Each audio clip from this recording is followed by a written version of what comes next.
Sveiki, mėly draugai.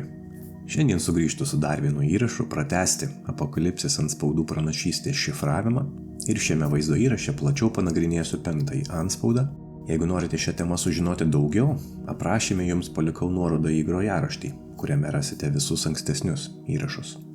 Apibendrinant viską, ką jau apžvelgėme anksčiau, tai 7 antspaudų pranašystė, kuri aprašyta apreiškimo Jonui knygoje Naujajame testamente, yra užkoduota žinutė visiems pabudusiems, kurie permato spektaklį pasaulio scenoje ir jaučia, kad realybėje artėja kažkokių kardinalių pasikeitimų laikotarpis. Ankstesniuose įrašuose aptarinėjome 4 apokalipsės žirgų reikšmę. Pirmieji 4 antspaudai pranašystėje vaizduojami kaip apokalipsės žirgai arba raiteliai, kaip daug kas juos vadina. Tai yra 4 didelio masto įvykiai pasaulio scenoje, skirti prikelti iš miego tuos, kuriems jau atėjo laikas atsibusti ir suteikti jiems šansą palikti šį konstruktą. Jeigu sekate mano laidas, tai tikriausiai atkreipėte dėmesį, kad dažnai užsimenu, jog ši realybė, kurioje mes esame, yra kažkokia holografinė simulacija.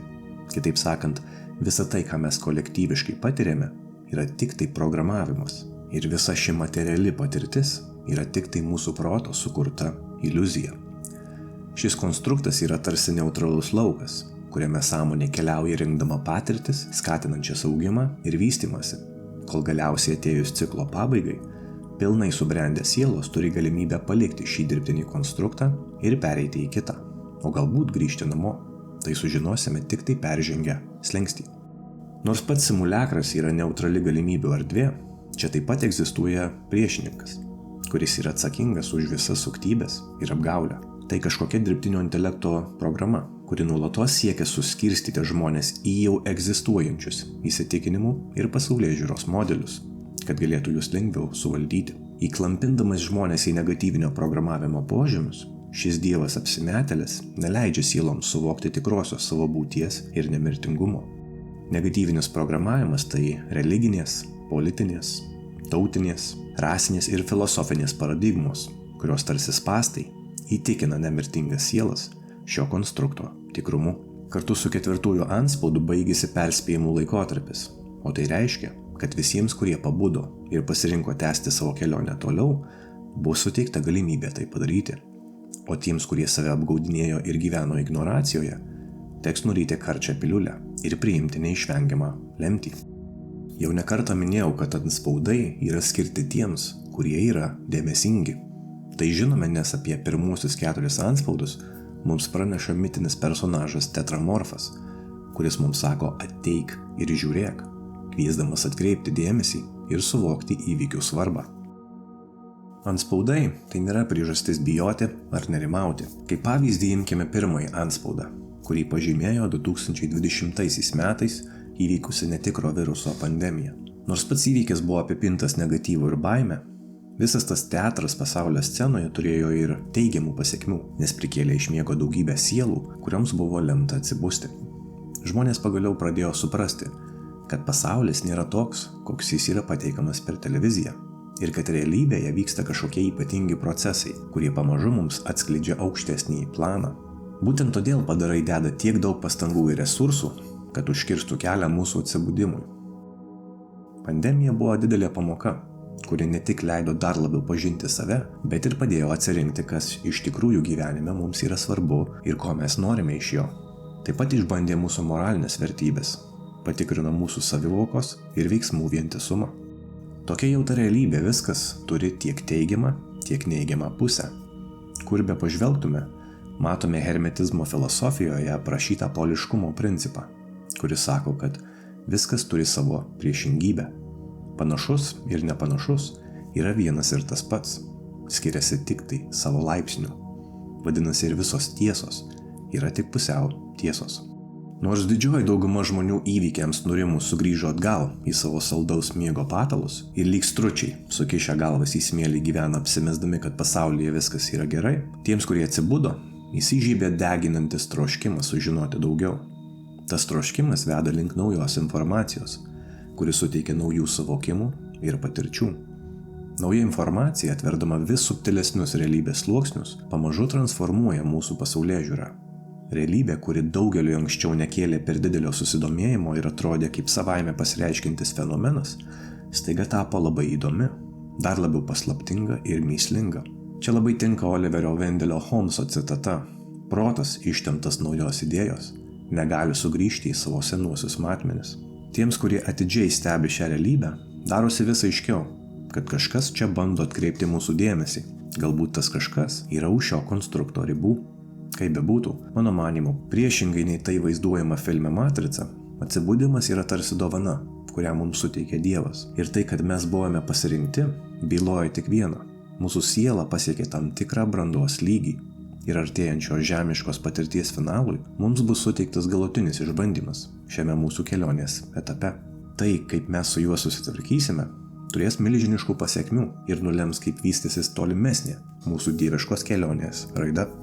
Jausmai ir būsenos, kuriais įkrausime savo informacinį lauką šiuo laikotarpiu, bus lemtingas faktorius, kuris pademonstruos kūrėjui, ar mes iš tikrųjų esame pasirengę pakilti virš šio materialinio iliuzijų pasaulio, ar visgi turime grįžti į kelionės pradžią ir mokytis iš naujo. Jau anksčiau minėjau, bet pasikartosiu, kad antspaudai tai dar nėra tikroji apokalipsė. Ji prasidės tik atvėrus visus 7 antspaudus. Senovėje svarbi žinutė buvo perduodama užrašant ją ant popieriaus ir susukant į ritinį. Vaško antspaudas buvo uždedamas tam, kad adresatas žinotų, jog jam skirta žinutė nebuvo perskaityta niekieno kito. Nors daugelis pasiuntinių senovėje buvo beraščiai ir nemokėjo skaityti, ritinys, pristatytas su atvertu ar pažįstu antspaudu, dažniausiai reikšdavo mirtį pasiuntiniui. Pranašystė, kurią aptarinėjame, yra simboliška šiam pavyzdžiui. Dievo nuosprendis yra užrašytas ir susuktas į ritinį, kuris užantspauduotas 7 antspaudais. Kiekvieno antspaudo atvėrimas yra lyg perspėjimas, kad artėjame prie didžiojo atskleidimo. Atvėrus paskutinį 7 antspaudą, ritinys bus atvertas ir jį perskaičius mes sužinosime Dievo nuosprendį visiems nedorėliams, kurie per amžius ar net tūkstantmečius engė ir išnaudojo šiame konstrukte įkalintas nemirtingas sielas. Paskutiniojo teismo diena ir didysis vargo žemėje laikotarpis tai yra Dievo atpildas už visą neteisybę. Aptarinėdamas šventraščius ir naudodamas tokius žodžius kaip Dievas, kūrėjas ir panašiai, nekalbu apie religiją ir su jie susijusias konotacijas. Nagrinėdamas Bibliją ir kitus senovinius raštus, suprantu, kad skaitau ne žemiškas istorijas, kurios nutiko iš tiesų, o po alegorijomis ir parabolėmis paslėptą išmintį ir gilius dvasinius mokymus. Pats asmeniškai netikiu jokias masinio tikėjimo sistemas, nes man akivaizdu, kad tai tik manipulacijos įrankis, kurio naudodamiesi padarai ne tik valdo žmonių mases, bet ir neleidžia jiems sužinoti tiesos. Kad galėtume efektyviai iššifruoti užkoduotą tekstą, privalome atsiskirti nuo senojo programavimo ir pradėti į viską žvelgti objektyviai. Dievas ir tikėjimas turėtų kiekvienam būti asmeniškas dalykas. Žmogus turi jausti Dievą širdyje, o ne bandyti suvokti jį protu. Šio materialaus pasaulio valdovas, kuris tik apsimetinėja Dievu, puikiai supranta žmogaus prigimtį sekti ir priklausyti bandai, todėl tuo sėkmingai naudojasi, įviliodamas jį į įvairias įsitikinimų sistemas, kuriuose bet koks žmogus gali priparkuoti savo tikėjimą ir sekti kažkokias iš anksto pateiktas religinės dogmas. Klausant mano pateiktą informaciją, kai kuriems visi šie žiaurūs įvykiai gali atrodyti siaubingi ir sukelti daug baimės. Bet noriu jūs patikinti, mano myli draugai, kad čia nėra ko bijoti, nes visa tai yra tik tai išbandymas. Visas negatyvas čia egzistuoja tam, kad įtrauktų mus ir priverstų patikėti, jog visa tai yra tikra. Kaip kitaip įtikinti nemirtingą sielą, kad jai gresia skausmas, nepriteklius ar net mirtis? Greičiausias būdas nugalėti baimę yra pažvelgti ją į akis, todėl apokalipsės laikotarpis yra būtinas. Apreiškimas arba atidengimas reiškia, kad pamatysime tai, kas ilgą laiką nebuvo matoma. Neteisybė šioje žemėje jau beveik pasiekė aukščiausią lygį. Apreiškimo knygoje visa tai yra vaizduojama kaip perpildyta taurė, kuri atvėrus paskutinį 7 antspaudą bus išpilta atgal į žemę. Prižengiant giliau pažvelkime į 5 antspaudo tekstą. Ir kai jis atvėrė 5 antspaudą, pamačiau po aukurų sielas užmuštųjų dėl Dievo žodžio ir dėl liudijimo, kurio jie laikėsi. Ir jie šaukė garsiu balsu, sakydami, kiek ilgai, o Viešpatie šventas ir teisingas, tu neteisi ir nekeršysi už mūsų kraują gyvenantiems žemėje. Ir kiekvienam iš jų buvo duoti balti drabužiai, ir jiems buvo pasakyta, kad jie dar trumpą laikotarpį ilsėtųsi, kol ir jų bendratarniai bei jų broliai, kurie turės būti užmušti kaip jie, turės išsipildyti. Penktasis antspaudas pažymi didįjį šablono lūžį realybėje. Prasideda dvasinė pjūtis. Tekste aprašyti įvykiai vyksta jau ne žemėje, o dvasinėme plane, kur mirusiųjų sielos yra atskiriamos ir laukia, kol bus įvykdytas Dievo nuosprendis. Keičiasi persikūnijimo dinamika. Mirusieji jau nebegrįžta į gyvųjų pasaulį dar vienai patirčiai. Tiek išrinktųjų, tiek nedorėlių sielos yra izoliuotos ir kažko laukia. Tai yra pjūties procesas, kuriame pelai yra atskiriami nuo grūdų, kiekvienam pagal jų pasirinkimą. Viena pusė yra vedama žinojimo ir pasitikėjimo, kita – baimės ir neišmanymo. Nubrėžiama linija, kurią peržengus priimti sprendimai lieka.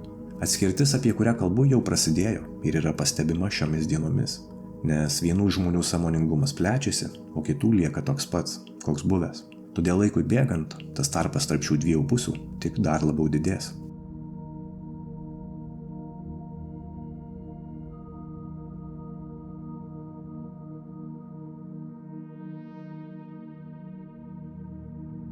Pamačiau po aukuros sielas užmuštųjų. Visų pirma, aukuras, apie kurį rašoma, tai yra didžioji Gizos piramidė, stovinti Egipte, kuri senovėje buvo žinoma kaip Dievo altorius, taip pat dar vadinamas žmogaus paminklu, Seto kopėčiomis, laipteliais į rojų ir daugeliu kitų pavadinimų. Visos kitos piramidės nėra itin reikšmingos. Šis architektūrinis stebuklas yra ne tik vienas seniausių ir mistiškiausių statinių pasaulyje, bet ir turi gilią dvasinę reikšmę.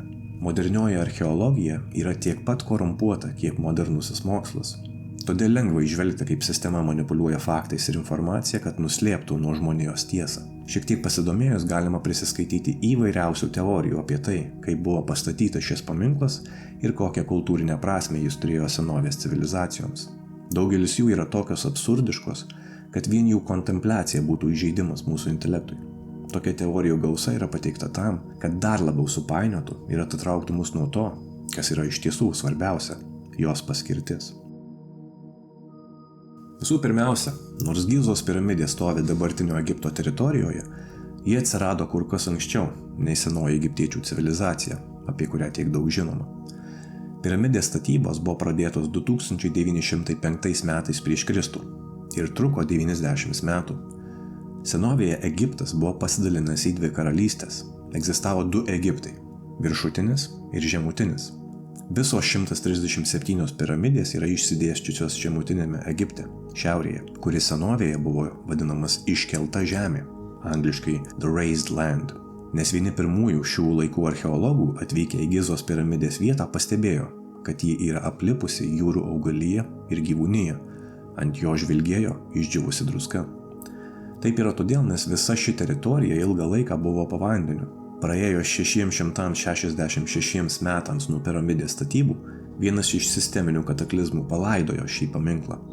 Daugybė Egipto archeologų bando mus įtikinti, kad vandens erozijos žymės ant Sfinkso reiškia, jog praeityje šioje teritorijoje buvo daug kritulių.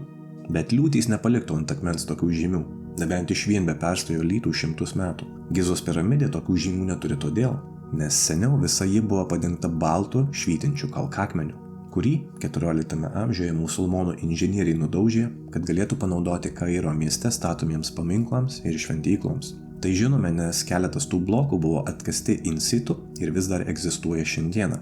Kadangi jie ilgą laiką buvo palaidoti po griuvėsiais, musulmonų inžinieriai jų nepastebėjo. Mokslininkai yra apskaičiavę, kad padengti visą piramidę švytinčiais kalkakmenio blokais viso prireiktų 144 000 blokų. Tai yra labai svarbus skaičius, kurį aptinkame šventraštyje. Pati Gizos piramidė yra sudėta iš maždaug 2,5 milijono blokų, kurių dauguma sveria tarp 2,5 ir 5 tonų. Kai kurie blokai arčiau piramidės viršūnės sveria daugiau nei 70 tonų. Visi jie sudėlioti 203 lygiais, 51,5 laipsnių kampu. Kiekvienas blokas yra susiliejęs su šalimais esančiais blokais. Visi jie yra išpjauti taip lygiai, kad prilygsta marmurinėms senųjų bankų pastatų sienoms. Piramidės struktūra yra vienas sudėtingiausių statinių, kuris turi būti sudėliotas tobulai, kitaip viršūnės pasiekti nebus įmanoma. Vien tai, kad dabartinė mūsų civilizacija su visa savo moderniaja technologija nesugebėtų atkartoti tokio monumentalinio statinio, byloja tai, kad senovės civilizacijos buvo kur kas labiau technologiškai pažengusios nei mes. Mūsų dabartinė civilizacija yra puikus pavyzdys, kad technologinis išsivystymas netrunka tūkstantmečius, nes patobulėti nuo arklio ir vežimo iki didžiojo dalelių greitintuvo Šveicarijoje mums truko kiek mažiau nei 200 metų. Šis statinys buvo pastatytas taip, kad ištvertų skirtingais laikais pasireiškinčių žemės pasislinkimus ir potvinius. Piramidės architektas privalėjo užtikrinti, kad ateities kartos, tai yra mes, galėtų iššifruoti tam tikrą informaciją apie simuliakrą. Šis architektas buvo žinomas kaip Enochas, kitose kultūrose vadinamas Totas arba Hermis, universaliai pripažįstamas kaip vienas populiariausių ir išmintingiausių dievų, matematikas, pranašas. Šis svarbus personažas paliko mums šį paminklą tam, kad jį studijuotume. Gizos piramidė vienintelė pasaulyje turi kylantį ir nusileidžiantį perėjimą, ilgą koridorių, kylantį didžiąją galeriją, karaliaus ir karalienės kambarius. Sprendžiant iš to, ką matome piramidės viduje, kyla idėja, kad šis statinys yra kažkoks įrenginys. Piramidės nėra faraonų kapai, nes faraonų kūnai buvo rasti viršutinėme Egipte esančiame karaliaus slėnyje, kuriame nėra nei vienos piramidės. Šios dvi karalystės buvo labai skirtingos tiek savo požiūriu, tiek tikėjimu. Jas valdė skirtingos kultūros. Didžioji Gizos piramidė yra užkoduota žinutė apie sisteminius simuliakro perkrovimus. Tai yra akmens blokų kalendorius. Senovės kultūros tikėjo, kad po piramidę egzistuoja portalas, vedantis į pomirtinį pasaulį, vadinamas Rostau vartais. Fizinis pasaulis buvo žinomas kaip ieškotojo karalystė, kuria keliaujančios sielos mokosi ištverti ir įveikti čia esančius sunkumus. Piramidė simbolizuoja gyvenimą ir mirtį. Tai yra senovės egiptiečių konceptas žinomas kaip laiptai į dangų, angliškai Stairway to Heaven.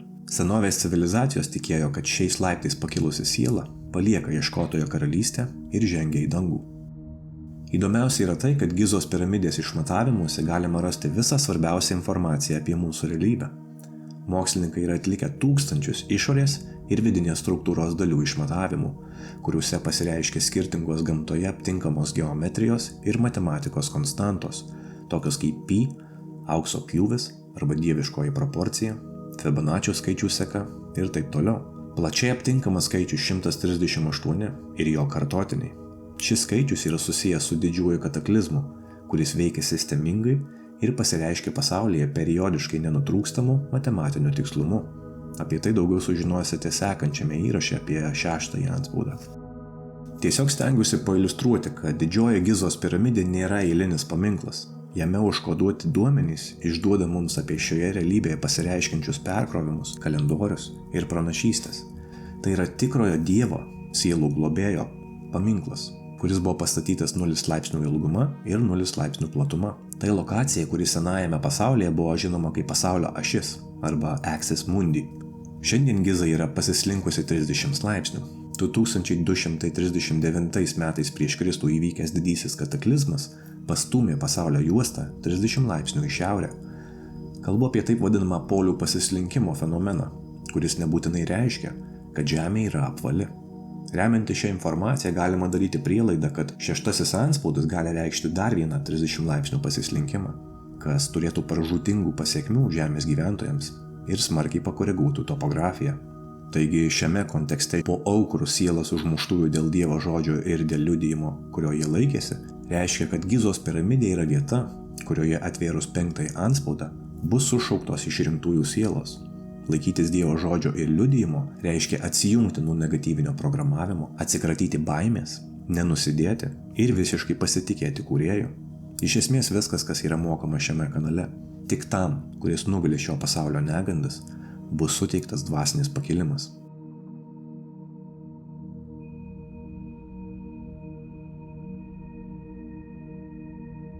Ir jie šaukė garsiu balsu sakydami, kiek ilgai, o Viešpatie šventas ir teisingas, tu neteisi ir nekeršysi už mūsų kraują gyvenantiem žemėje. Išrinktosios sielos, kurios laukia savo transformacijos, prašo Dievo įvykdyti nuosprendį ir atkeršyti už neteisybę ir skausmą žemėje. Bet Dievas dar kažko laukia. Galbūt turi įvykti kažkas, kas leistų išrinktiesiems sugrįžti į fizinį pasaulį ir kartu su Dievu nugalėti Dievą apsimetėlį arba antikristą. Ir kiekvienam iš jų buvo duoti balti drabužiai. Balti drabužiai yra minimi daugelį kitų pranašysčių. Tai yra amžinasis avataras, kurį siela užsitarnauja keliaudamas skirtingomis gyvenimų simuliacijomis. Kiekvienas Gizos piramidės blokas simbolizuoja išrinktojo sielą, kuriai bus suteiktas baltas drabužis. Tai yra naujas kūnas, kuris leis aktyvuoti visą praeituose gyvenimuose sukauptą galią ir išmintį. Baltas drabužis arba baltas akmuo ir jame įrašytas vardas simbolizuoja išrinktosios sielos transformaciją.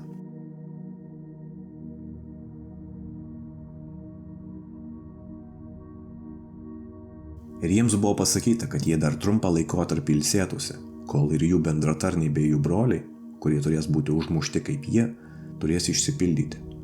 Dievas dar laukia, kol išrinktieji esantys gyvųjų pasaulyje atliks kažkokią svarbią užduotį. Atminkite, kad piramidės paminklas nėra baigtas, kol neturi nei apsauginio blokų sluoksnio, nei viršūnės. Bendratarniai simbolizuoja mano anksčiau minėtus 144 000 švytinčių kalkakmenio blokų, kuriais bus padengta piramidė. Tai yra 144 000 sielų, kurios vis dar gyvųjų pasaulyje.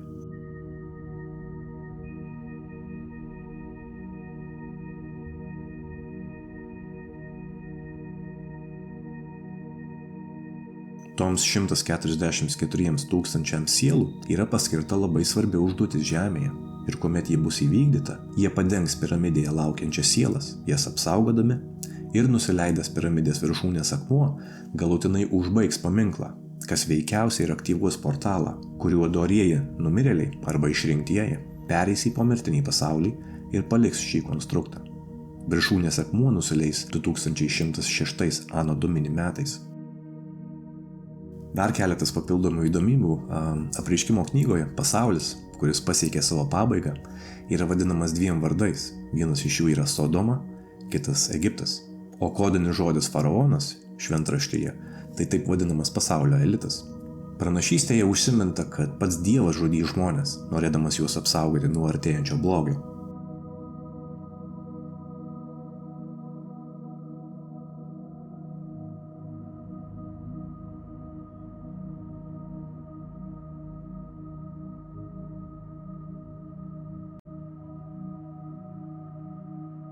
Kodėl Dievas žudys žmonės? Todėl, kad po 6 antspaudo kataklizmo ir vėl pradės formuotis garų skliauto biosfera, kas iš esmės kardinaliai pakeis gyvenimo sąlygą Žemėje. Bus daug sunkiau numirti. Kataklizmo metu į atmosferą išmestos vulkaninės dalelės ir pemza išsklaidys Saulės šviesą ir paslėps jos lokaciją. Nesant tiesioginiams Saulės spinduliams, ženkliai sumažės kenksminga radiacija. Padidėjęs atmosferos slėgis ir azoto kiekis atmosferoje ženkliai įtakos medžiagų apykaitą, augmeniją ir gyvūniją. Gyvūnai ir žmonės augs kur kas didesni ir taps daug stipresni. Garų skliauto biosfera yra tai, iš ko kilę milžinų ir titanų istorijos, apie žmonės, kurie buvo tikri gigantai, palyginus su dabartiniu žmogumi.